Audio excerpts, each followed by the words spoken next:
quiet the mind.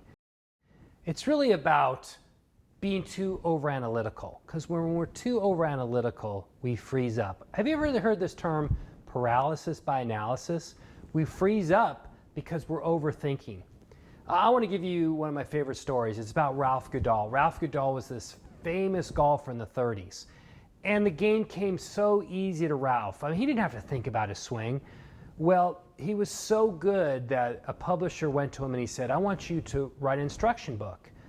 And Ralph agreed. And so that winter off, he put up a mirror in his room and he took his swing and he took it back, and then he would write down what he saw, and he'd take it back farther and he'd write down more in the manuscript. What he did on his forward swing, he would write it down, and he analyzed every move.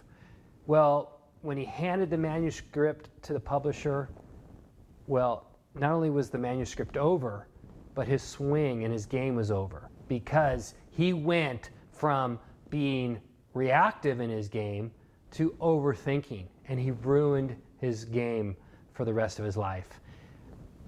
We have to basically turn off that analytical mind. We have to quiet the analytical mind so we could perform at our best, so we could react.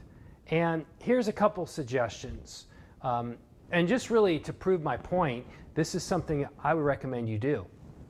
And I do with my class. It's called drawing on the right side of the brain. I let them look at a picture, but it's upside down. And I say, draw this. But I say, don't flip it upside down or right side up. I say, just draw it. And then I have the same picture and it's right side up. You know, it's kind of vague what the picture is. And now they do it again right side up. And I say, look at those two pictures, which one's more creative? And almost every time, the one they did it upside down was much more creative, because they've turned off their analytical mind. They let their creative mind go and just free flow. So here's what I suggest. When you're struggling with a decision and you're not quite sure what to do, just write down a bunch of answers. Just let them go, let them go, let them go, let them go. And just keep on writing. Don't overanalyze anything. And then maybe the next day, go back and analyze your suggestions.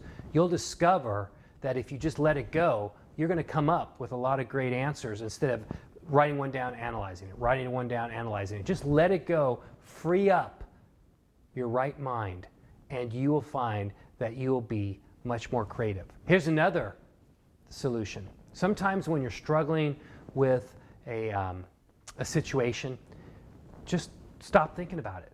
Let it go. Shut it off. Because sometimes our answers come in like the shower. When we're not even thinking about anything, you know how sometimes we get that bolt of lightning in the shower? That's because we've shut off our analytical mind and we just let it free flow. And then the answer comes to us. So my suggestion to you is, sometimes when you're struggling and you're at an emotional impasse, just let it go and let the analytical mind go, shut it off, and your creative mind, your right brain, we might say, will find that answer. It's really fascinating how it works, but it will work if you quiet the mind.